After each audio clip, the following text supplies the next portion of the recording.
Hi, how are ya? Welcome back to the Siliou universe. Woohoo! This is one of the final videos for our book series, but not the character profiles. So today we're going to be doing the prequel novella, the Kaianan prequels.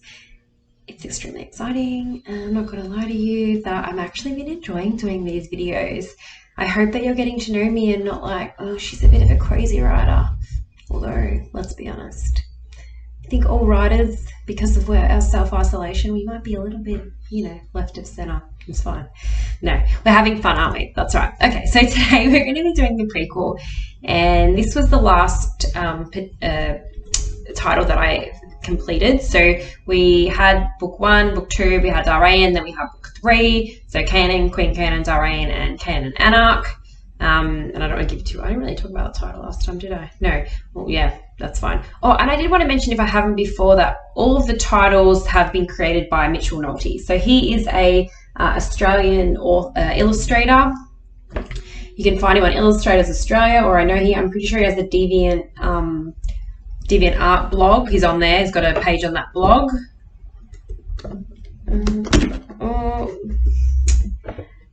Please help it while we just fix our technical difficulties. No, that's fine. Yeah, he's done all of the covers for me. He's done, if you have been on my website, he has done completed all of the character profiles as well. So on the quiz page, on the characters page that we're accumulating now, you can actually see all of the beautiful, just the images of each of the characters. So if you ever wanted to know what Archibald looked like, or Levon, or Owen, or he's done such an amazing job. So I'm really happy and proud of how they look. I can't draw to save my life. I write, I can describe characters, and at the end of the day, when we read, I kind of think of my characters differently anyway. Yeah, it's funny, because obviously I read quite a bit of obviously science fiction, fantasy, or YA, and Throne of Glass, and I've seen a lot of Rowan Whitehorn interpretations, and it looks one way, and then you're just like, oh, but I imagined him a little bit like this. So yeah, it's great when somebody puts it all together, but it shouldn't prohibit you from thinking of them as somebody completely different.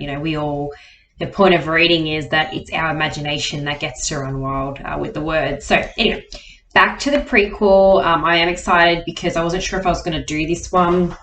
There is another book for this series that I did want to do, but I don't want to give too much away with that because I might actually be doing it. Hey, I might come back around to it and think, I'll do it. For now, though, this is the prequel that kind of gives you a lot more information about Rivalex, the 3 species on the planet, so the Siliou, the Gorgon, and the Necromancers. It gives you information on how Dersey ended up where he ended up. It talks about the way of aura. Kaianan understands, and she starts learning it. She learns that everyone has the ability to tap into aura because they're all homocaptiosis, which is the evolution of human taxonomy on this particular in this particular galaxy, and that people choose to use it or not. So you get a lot more understanding in the prequel. You understand Kaianan's relationship with many people as well. Her parents, her sister with Xandu, obviously, and Dersey, which is your other 2 main protagonists that kind of run throughout the series. The prequel serves you well if you, again, I wouldn't recommend reading this first, but I would always say if you really didn't want to just jump head first into anything and you really wanted just a taster, this could be that. It is a slower moving book because of the explanation side of things. You do obviously have, it's called the Battle of Middle Forsda. Haven't I already said that? Again, I forget these things. It's called the Battle of Middle Forsda for a reason. So there is a section obviously where a bit of history of Rivalex comes out, and you get to witness what happened in the past as well. So we have snippets. It's actually snippets of Kaianan's childhood. I was about to say Chidima and Kaianan as one word then. Anyway, so Chidima as well. We see Chidima. We see the girls growing up. We see them meeting their childhood friends. We see them, how Kaianan interacts with Xandu. Yeah, so it's a really good, just a small snippets, sectionals of her life from basically birth to just probably think it's 3 weeks, a couple of weeks before her coming of age in book 1. Coming of age ceremony on Rivalex in book 1, or at the manor, I should say. All right, so I want to read an extract. All right. Again, I always pick ones that I worry, but at the end of the day, it's just an extract, so you probably won't gain too much information from it, considering that you haven't read the series. But this just gives you a little bit of a taste of what it's like within this particular prequel. Okay, chapter 21, A Tween to a Fiend. The guest hall was lively. Sitting beside Archibald and Darraine in the guest hall, lined with baked goods and decorations for her birthday, Kaianan felt segregated. It had been a full season since the Battle of Middle Forsda. Darraine and Archibald continued to this day to tell her stories of Jersey Bricken rocking the planet's core. They'd witnessed everything, and said the burning of Middle Forsda was an epic inferno that would live in their history forever. Kaianan supposed it was in her history now too, but fear had reigned since then. Not enough to trouble them. The ability the necromancers had to ignite civil war had dwindled. She was thankful to Jersey for that much. Today was another reward for surviving the trial by a Siliou. In spite of the celebration of her life, separation held her. "Are you okay, Kaianan?" Archibald asked her. "I think so," she said, amid the guests' laughter and banter. "Come on," her friend said. "You're not going to beat me at swordplay, are you?" "No," the older Saranese girl said. "I'm going to break your legs." Kaianan gulped. "I'm joking. Come on." They proceeded up the balcony steps, gazing over the terrace as more outworlders arrived to attend her 13th year on Rivalex. "What's going on?" Archibald said, like the friend she had come to know and love. I feel a bit empty, like things are missing." Kainan's eyes darted over her father, King Rion, shoveling several patty-cake dirts into his mouth while her mother trifled with Jersey. "It's fine. We all go through growing pains," Archibald said. "As a woman, I should know." Kaianan nodded. "Don't you ever want to run from your life?" Kaianan laughed, realizing Archibald had in fact run from her past. "Yeah, I did run. I'm not ashamed of it. One day I may be ready to face it. You're stronger than me, Kaianan." "No, I'm not. Look at you, Arch. You're a machine." Muscles, physical strength is one thing, but strength is also defined in the mind and heart. My secrets stay with me, weighing me down. Pain is difficult to confront.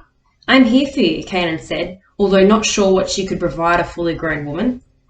"Thank you," Archibald said. "I do envy you." "What?" "You wouldn't understand." "Listen, Kaianan, stay the course, stay true to who you are, and don't run, okay? Don't run away." No words came to her. Kaianan felt frozen. "What if I want to?" she finally ushered out. "What if that's the only way forward?" "I'm in the forward," Archibald acknowledged, eyes focusing on Darraine. "And it's painful and lonely." Kaianan bit her lip. "Being me, being who I am, comes at a great cost." "Yes," Archibald whispered, "and so does hiding." So I'll leave it there.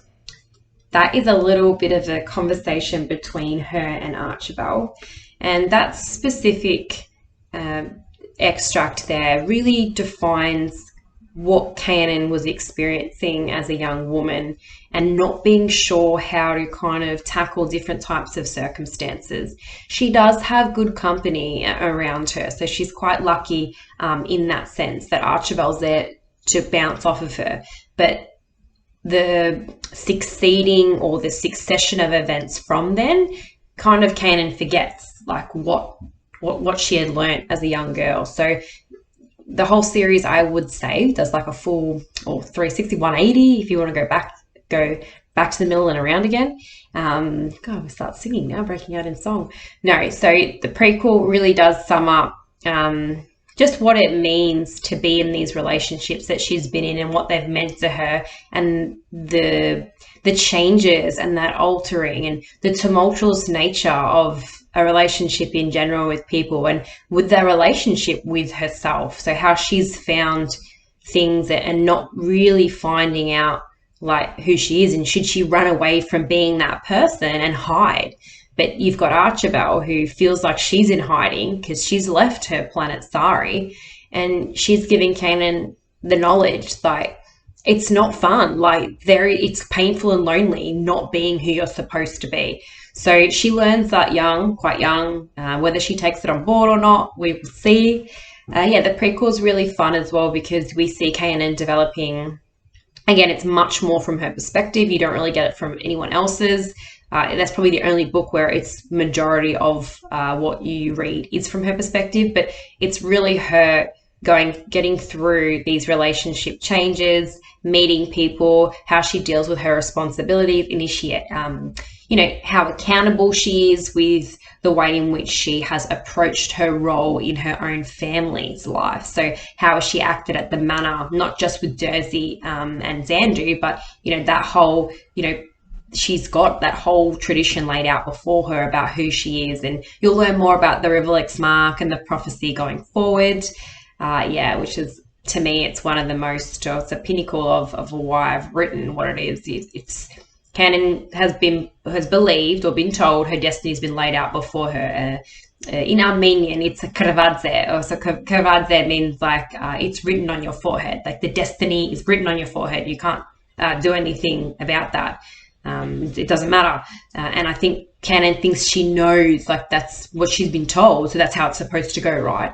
But with that, she learns more and more, especially through the prequel, that the choices that she makes are what is going to shape her destiny and her future, not this plaque that's been in there, sitting there. And again, I'm like talking about I'll talk about the 100 Gorge and all that, but I don't want to go into too much detail.